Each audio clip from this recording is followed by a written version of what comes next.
नमस्कार दोस्तों, आज हम लोग जीपीएससी क्लास 1-2 डीवाईएसओ एसटीआई के लिए प्राचीन भारत के अंतर्गत गुप्त काल में चंद्रगुप्त सेकंड को देखेंगे।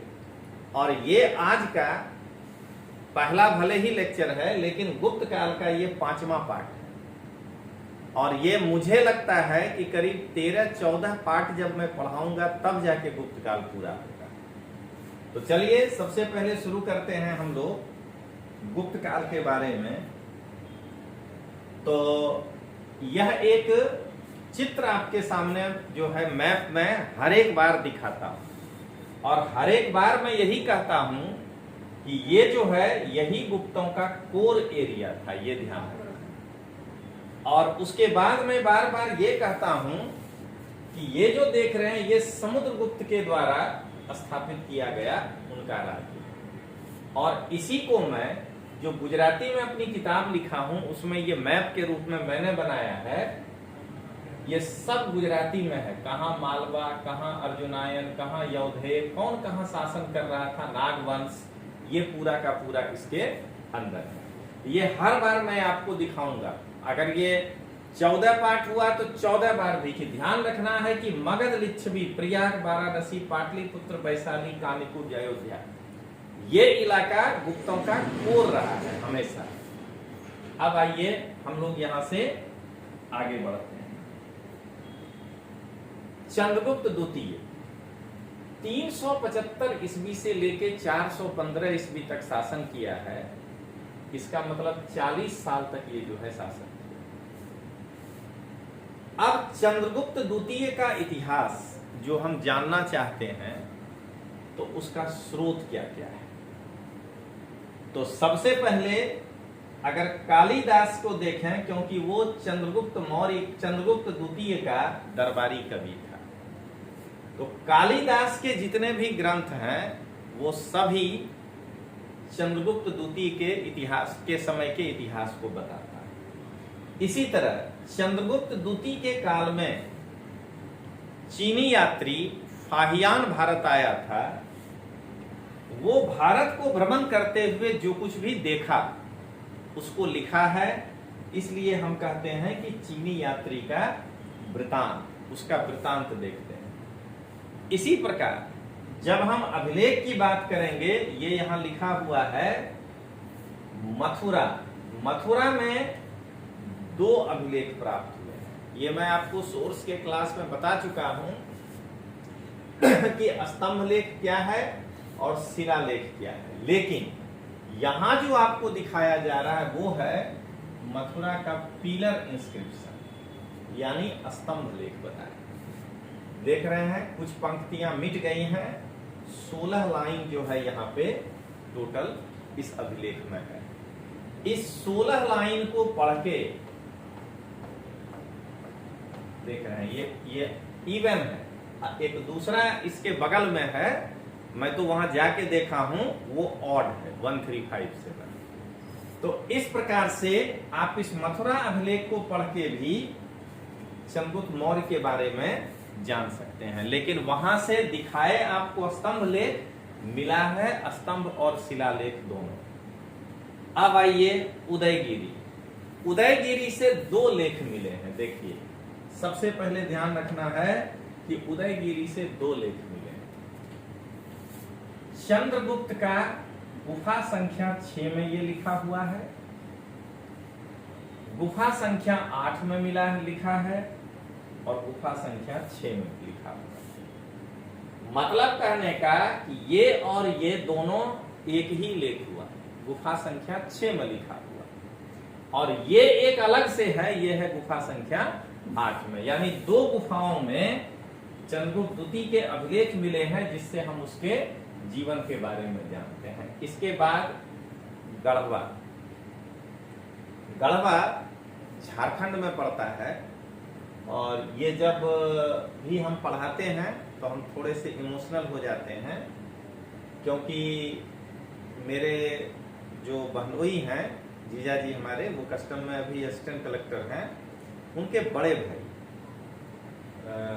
झारखंड पुलिस में पीएसआई थे। तो इसी गढ़वा में रात के दौरान उनके ऊपर घात लगा के दोनों तरफ से नक्सलाई 50 राउंड गोली फायर किया होगा और उनकी वहीं जो है मृत्यु हो गई घटनास्थल पर। तो गढ़वा हमारे बिहार में है, तो उनको पुलिस वाला होने के बावजूद जो है झारखंड सरकार शहीद का दर्जा दिया। वो वहाँ ऑन ड्यूटी थे वो। तो चलिए, उस गढ़वा में से चंद्रगुप्त द्वितीय का ये मिला है। 88 का अभिलेख नहीं, 88 में इसको खोजा गया है। इसीलिए बार बार कहा जाता है कि जो इतिहास आप पढ़े हैं वह अंतिम नहीं। जो इतिहास आप पढ़े हैं वो अंतिम नहीं है, कभी भी कुछ नया मिल सकता है और उसके बाद इतिहास में कुछ बदलाव हो सकता है। 88 के पहले जब गढ़वा अभिलेख नहीं मिला होगा तब हमको कम से कम ये 4 लाइन की जानकारी नहीं होगी। अब आइए सांची से प्राप्त अभिलेख, ये सारे देखिए ब्राह्मी लिपि में है, आपको दिखाई देंगे। तो सांची से भी चंद्रगुप्त द्वितीय के अभिलेख मिले हैं, ये ध्यान रखना। अब आइए चंद्रगुप्त द्वितीय के काल में सिक्के कौन कौन से। तो सबसे पहले ध्यान रखना है कि सिक्का सोना, चांदी और तांबा, तीनों धातु का सिक्का चंद्रगुप्त द्वितीय के काल का मिलता है।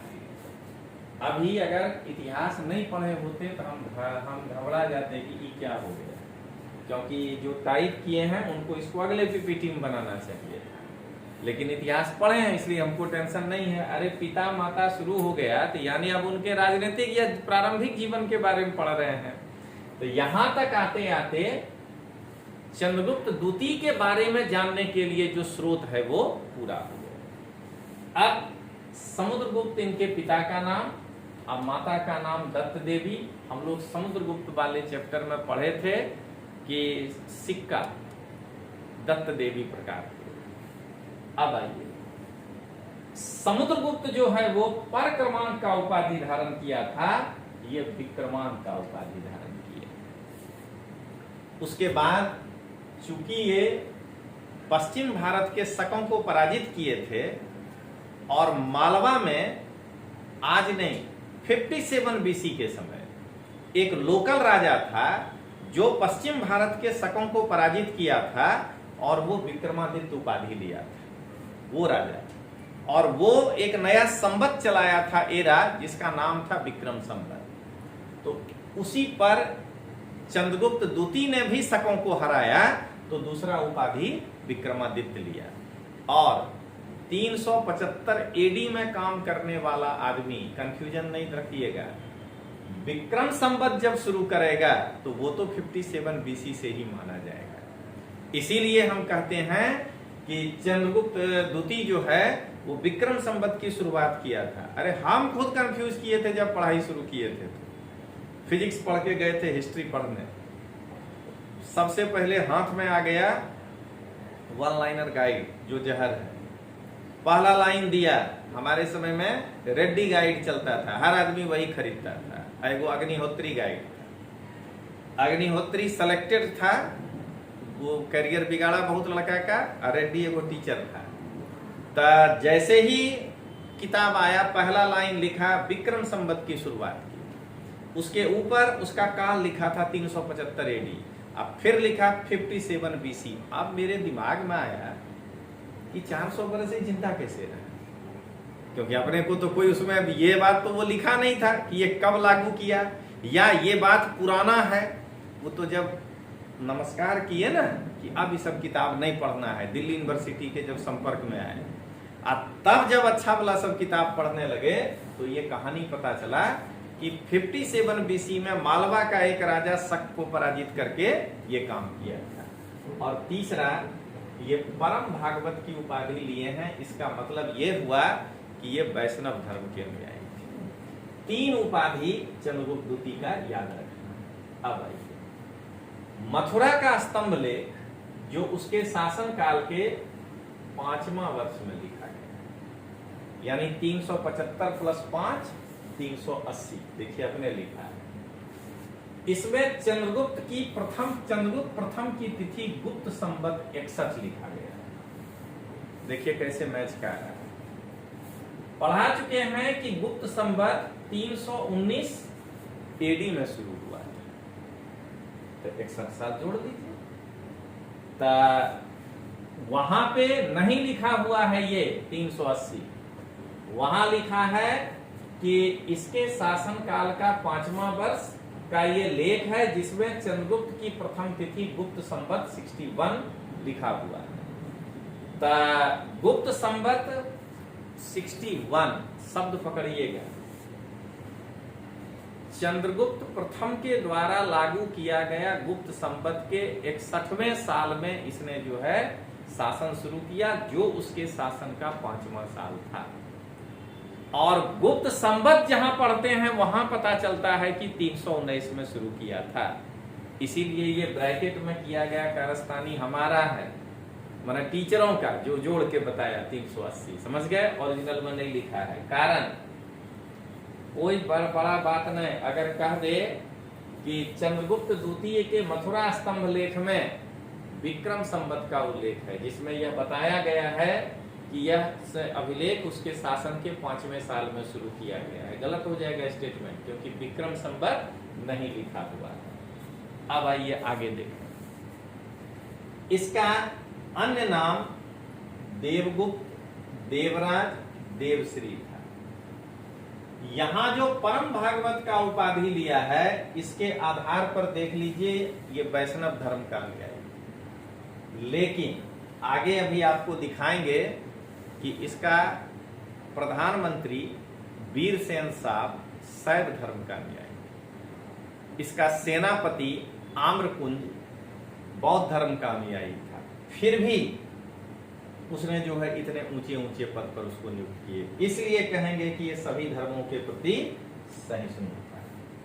अब यही क्वेश्चन 2018 के जीपीएससी में पूछा कि विक्रमादित्य के द्वारा, या इनको सेकंड कहिए, या चंद्रगुप्त सेकंड के द्वारा कहां कहां वैवाहिक संबंध स्थापित किया गया था। 4 ऑप्शन था, लेकिन यहां समझना है कि इनके द्वारा वैवाहिक संबंध जो स्थापित किया गया वो अपने राज्य का विस्तार और सुदृढ़ीकरण, इसलिए इन्होंने ऐसा किया। देखिए, पहला नागवंश के साथ इनका वैवाहिक संबंध, अभी जीपीएससी अंदर नहीं उतरा है, परीक्षा में इतने था कि कहां कहां वैवाहिक संबंध जो है इनका था, कि काला हरा वाला हेडिंग पर ही उतरा है। अब क्या कह रहा है कि पहले जानिए कि नाग वंश वाले कौन थे। तो देखिए क्या कहता है, मथुरा, अहिच्छत्र, पद्मावती, ये 3 जगह में जो है ये शासन करते थे। कैसे पता चलता है, तो नहीं, ये तो पूना वाला है, दिखा चुके हैं समुद्रगुप्त का प्रयाग प्रशस्ति। तो समुद्रगुप्त के प्रयाग प्रशस्ति में ये बतलाया गया है कि नागवंश 3 जगहों पे शासन करता था, एक मथुरा, एक अहिच्छत्र और दूसरा पद्मावती, सब पास पास है। इसके सहयोग को प्राप्त करने के लिए, कारण मथुरा के इलाका के ही पास पास, दिमाग में दौड़ाइए कि यानी अगर पश्चिम की ओर विस्तार करना है राजस्थान के तरफ, जहां की ये शक शासक को पराजित करके आ चुके हैं, अब वहां अगर फ्रीक्वेंट जाना है पटना से, ये क्षेत्र में जो है कोई विरोध का सामना करना नहीं पड़ेगा। तो इसके लिए ये जो है चंद्रगुप्त द्वितीय नागवंश की राजकुमारी कुबेर नागा के साथ विवाह किया, ये बड़ा इंपॉर्टेंट है। और कुबेर नागा और चंद्रगुप्त द्वितीय की बेटी है प्रभावती गुप्ता, जो वाकाटक वंश के राजा के यहाँ शादी जिसकी हुई थी, पूना ताम्रपत्र उसका मिलता है।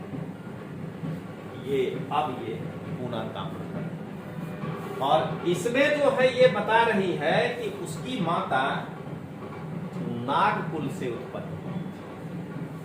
तो ये जो लाइन लिखे हैं, इसके 2 एविडेंस हुए।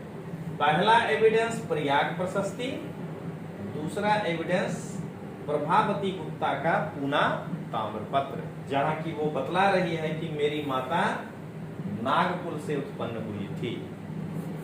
अब हम लोग आगे बढ़े। दूसरा विवाह वाकाटक।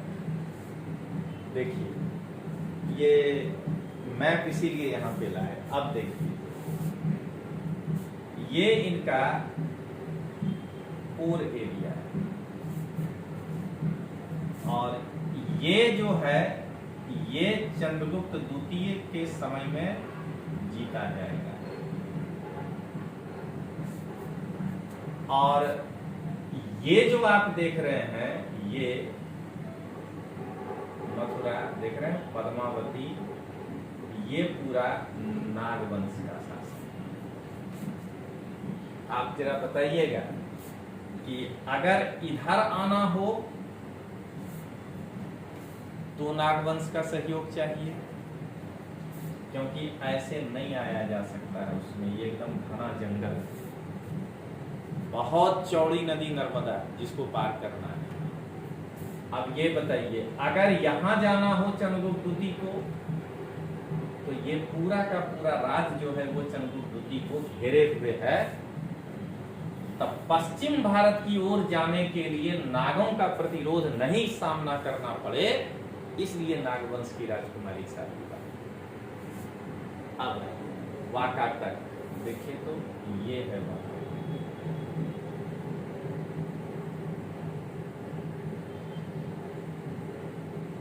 जो बेहतरीन वाला रास्ता है वो ये है साउथ जाने। तो नागवंश से तो सपोर्ट मिल गया, लेकिन अब अगर वाकाटक से नहीं मिला तो गड़बड़ होगा। चंद्रगुप्त द्वितीय जानता है कि मेरा पिता इसको हराए हुए, लेकिन पराजित करने पर संबंध लंबा नहीं चलता है, क्योंकि दोनों राजा अगर बदल गया तो हारे हुए पिता का बेटा राजा बनेगा ना, वो आपकी अधीनता नहीं स्वीकार करेगा अगर उसको लग जाए कि हम इसके सामने बराबर हैं।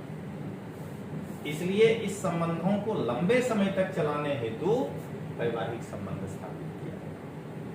तो चंद्रगुप्त द्वितीय ने गुजरात और काठियावाड़ के शकों के ऊपर विजय प्राप्त करना था, इसके लिए वाकाटक का सहयोग जरूरी था। देखिए या अगर ऐसे भी जाना हो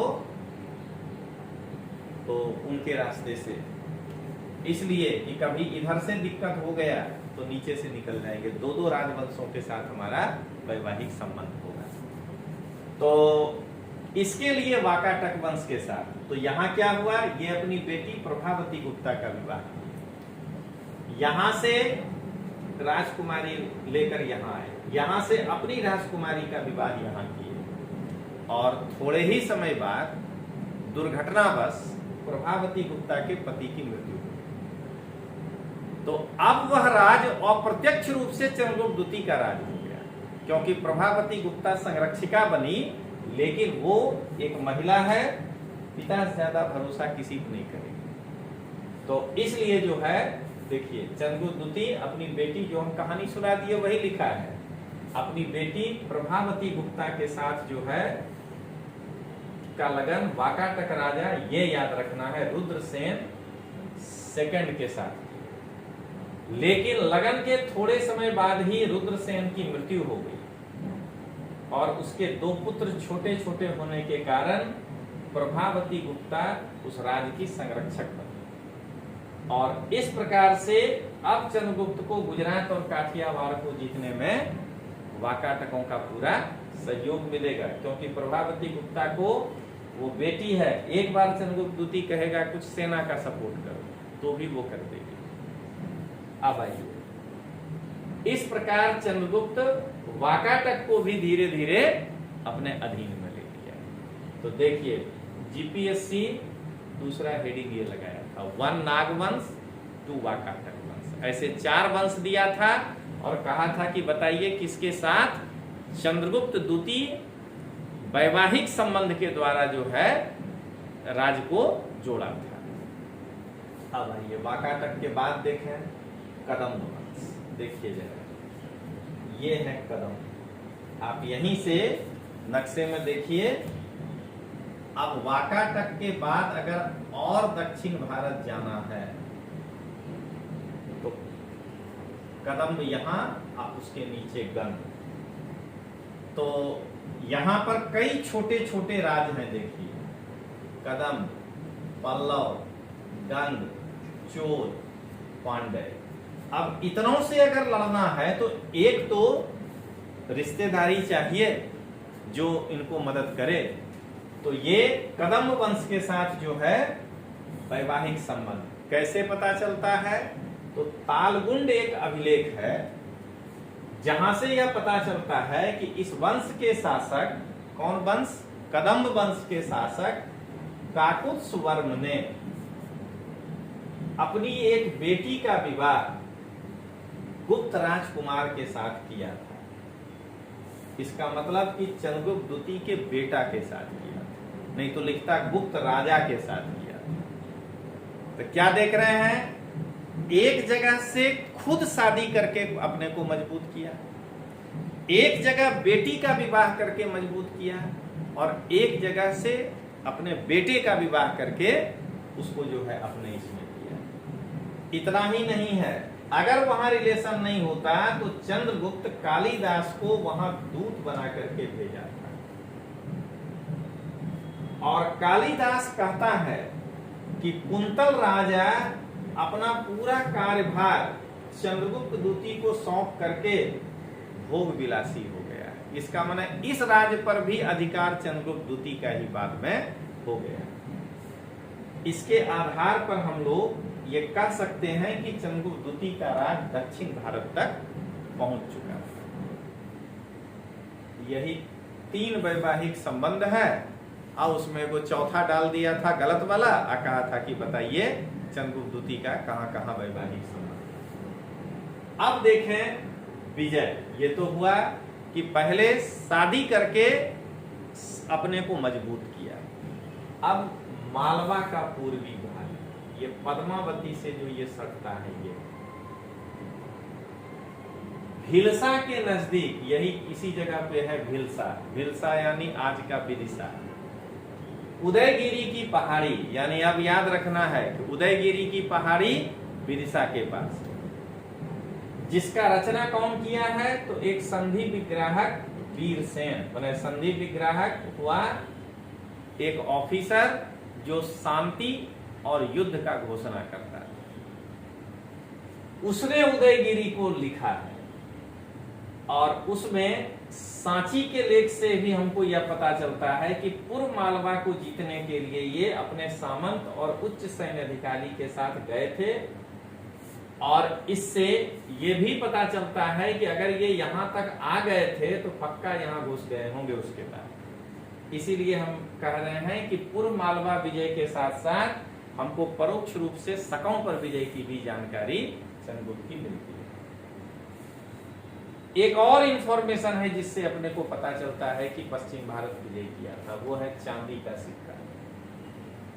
चंद्रगुप्त द्वितीय गुजरात और काठियावाड़ को जीतने के बाद ये चांदी का सिक्का बाहर पड़ा है, क्योंकि उस समय गुजरात में चांदी बहुत ज्यादा में अवेलेबल था। और शक राज्य में इसको प्रचलित करवाया। ये क्या है, इसको कहते हैं व्याघ्र शैली का सिक्का। इसमें शकों को हराने के कारण यहां जो लिखा हुआ है ना, यहां तो यहां सकारी लिखा हुआ है। तो इस लाइन से पता चलता है एक और कि चंद्रगुप्त द्वितीय जो है वो शकों को पराजित किया, और उसके बाद वो जो है विक्रमादित्य की उपाधि धारण किया। अब आइए आगे बढ़े।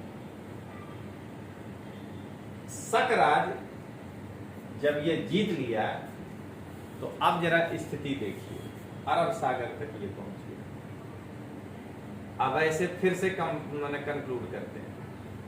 नागवंश के साथ वैवाहिक संबंध स्थापित करके पूर्वी मालवा जीतने का प्लान बनाया। अब ऐसे समझना, पूर्वी मालवा जीतने के बाद जो है इधर से इन दोनों में गठबंधन ना हो जाए, उसके लिए वो वाकाटक के साथ वैवाहिक संबंध किया।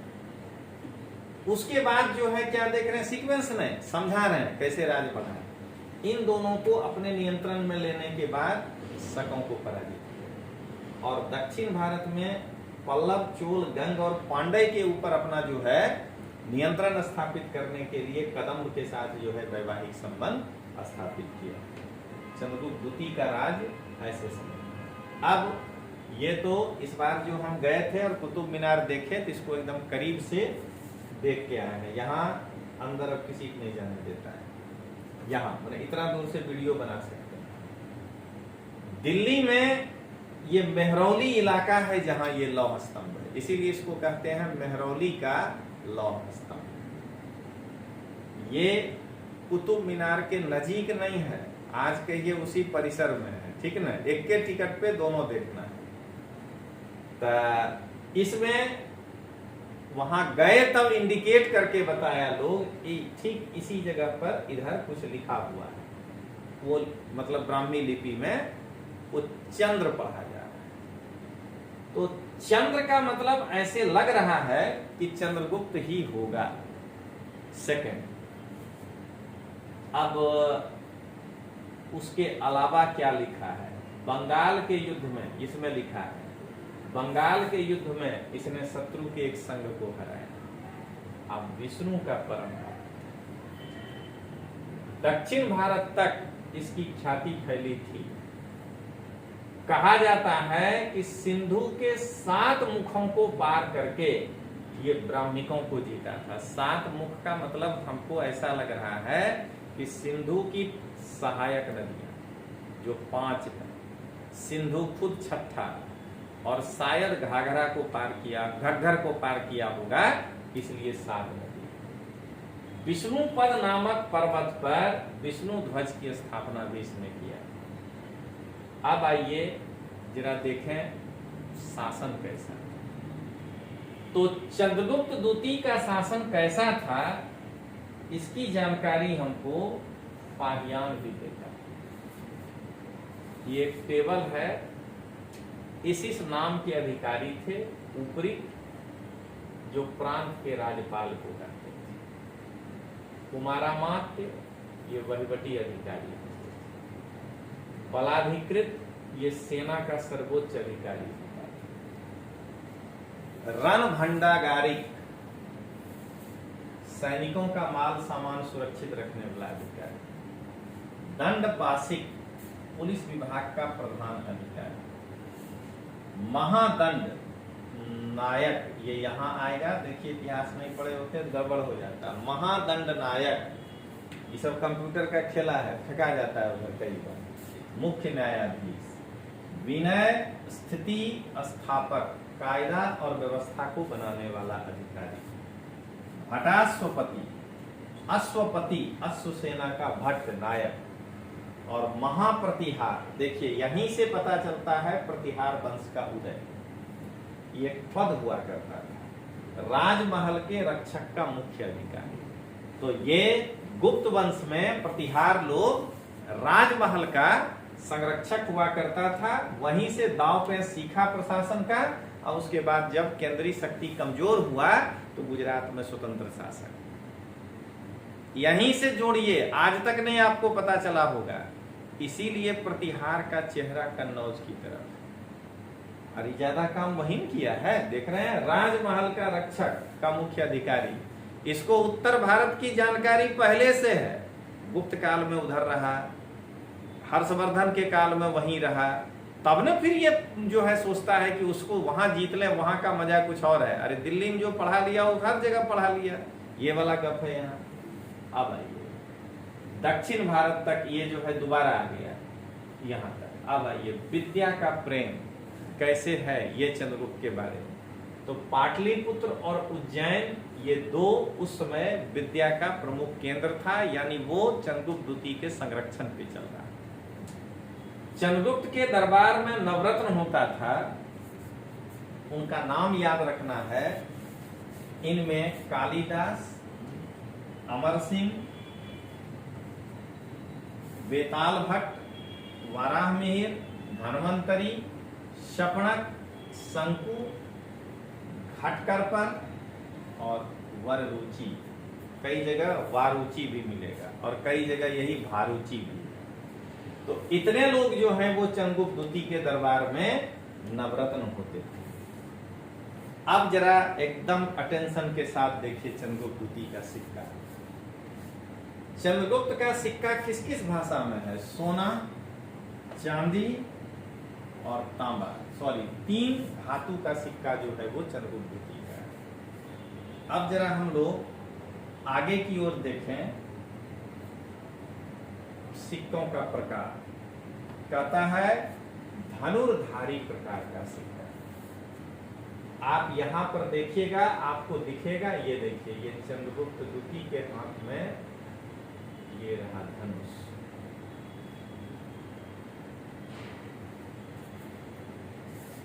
तो मुख्य भाग पर धनुष बाण लिए हुए राजा की मूर्ति, गरुड़ ध्वज और मुद्रा लेख।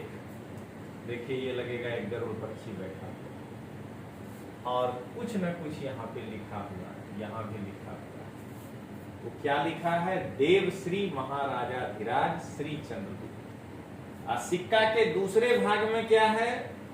तो बैठे हुए माता लक्ष्मी और यहां पर कुछ लिखा हुआ है। ये देखिए, ये देखिए, ये है राजा की उपाधि श्री विक्रम।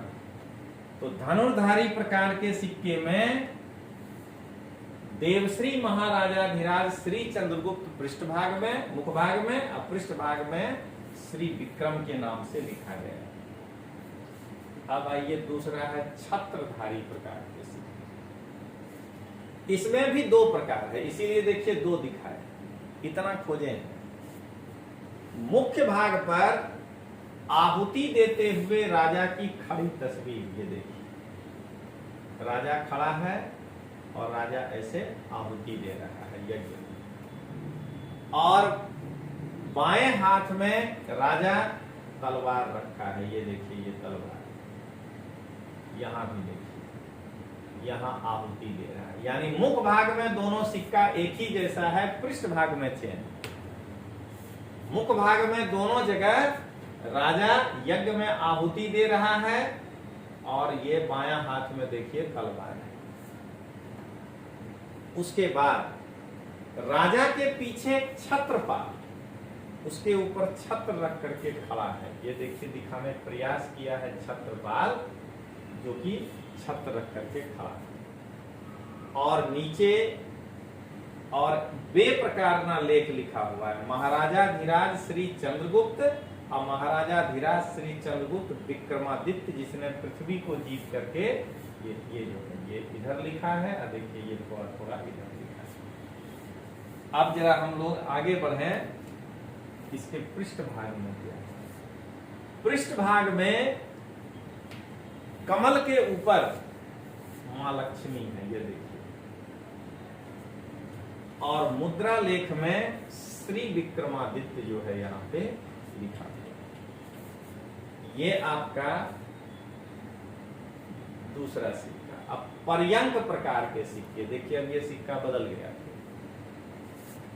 मुख भाग पे राजा वस्त्र और आभूषण पहन के पलंग पर बैठा है, ये देखिए, देख के ही लगेगा कि राजा पूरे आभूषण के साथ पलंग पर बैठे हैं। जमना हाथ में कमर चिन्ह, ये देखिए, ये जो राजा का दायां हाथ है उसमें ये ऐसे लग रहा है पकड़े हुए कमल, और बायां हाथ पलंग के ऊपर रखा हुआ है। ये देखिए, ऐसा लगता है नहीं अपने पलंग के ऊपर ऐसे हाथ रखते हैं। और देवश्री महाराजाधिराज श्री चंद्रगुप्त लिखा है, और पलंग के नीचे रूपाकृति ये वर्ड लिखा है। कई सिक्कों के मुख्य भाग पर इनको परम भागवत भी लिखा हुआ मिलता है, जिससे ऐसा लगता है कि ये वैष्णव धर्म के अनुयायी। रूपाकृति उनके शारीरिक और नैतिक गुणों का सूचन है। और पृष्ठ भाग पर ये देखिए, ये सिंह पर बैठी, सिंहासन पर बैठी लक्ष्मी का चित्र, ये देखिए, एक सिंहासन जैसा लग रहा है और उसके ऊपर देवी लक्ष्मी बैठी हुई है। और मुद्रा लेख श्री विक्रम लिखा हुआ है। अब आइए सिंह निहंता प्रकार के सिक्के, ये क्या है? कहता है मुख भाग पर सिंह को धनुष बाण से, या ये देखिए, ये धनुष है और यहां जो ये बना हुआ है ये शेर है, या तलवार से मारते हुए राजा की आकृति है। देखिए, ये धनुष बाण है। अब पृष्ठभाग पर सिंह के ऊपर बैठी देवी दुर्गा की आकृति, ये देखिए ये सिंह का फोटो है, शेर, और इनके ऊपर ये देखिए मुख जैसा लगता है, ये पुछड़ी है, ये पैर है, और पीछे का भाग देख के शेर जैसा ही लगेगा, और विभिन्न स्थितियों में बैठी आकृति जो है सिंह के ऊपर देवी दुर्गा। इसमें अलग अलग मुद्रा हमें देखने को मिलता है। पृष्ठभाग वाला में देखिए कभी देवी का फोटो ऐसा, कभी ऐसा, इसमें देखिए मुद्रा अलग दिखेगा, यहाँ देखिए मुद्रा अलग है। लेकिन नरेंद्र चंद्र पृथ्वी के अजय राजा सिंह विक्रम स्वर्ग को जीतता है, ये लिखा है। और इसके अलावा देवश्री महाराजा धीराज श्री चंद्रगुप्त या महाराजा धीराज श्री चंद्रगुप्त, ये जो है इसमें लिखा हुआ है। अब घोड़े पर सवार प्रकार, मुख भाग पर, अब इसमें तो कोई संकेत नहीं है कि राजा घोड़ा पर बैठा है, मुख भाग पर घोड़ा बैठा पर राजा बैठा है, अब परम भागवत महाराजा धीराज श्री चंद्रगुप्त लिखा हुआ। पृष्ठभाग पर बैठी हुई देवी की आकृति और अजीत विक्रम शब्द जो है यहाँ पे लिखा हुआ है। अब आइए, चांदी का सिक्का जो है उसके मुख भाग पर राजा की आकृति और पृष्ठभाग पर गरुड़ की आकृति मिलती है, और तांबा के सिक्के के मुख भाग पर श्री विक्रम और श्री चंद्र और पृष्ठभाग पर गरुड़ की आकृति देखने को मिलती है। वो दो सिक्का खूब खोजे, नहीं मिला, इसलिए नहीं आपको दिखा पाए। अब आइए फाहियान और उसने चंद्रगुप्त द्वितीय का जो वर्णन किया, 399 से लेके 414 तक ये भारत के अलग अलग जगहों पर भ्रमण किया, जिससे वो भारत की सांस्कृतिक परिस्थिति का वर्णन कर पाया। क्या बताया वो देखिए, कहता है चंद्रगुप्त के काल में शांति, सुव्यवस्था, समृद्धि और सहिष्णुता था। ये फाहियान ने चंद्रगुप्त के बारे में कहा है। तो इस प्रकार से आज का लेक्चर पूरा, फिर आगे हम लोग अगले क्लास में देखेंगे। जय हिंद, जय भारत।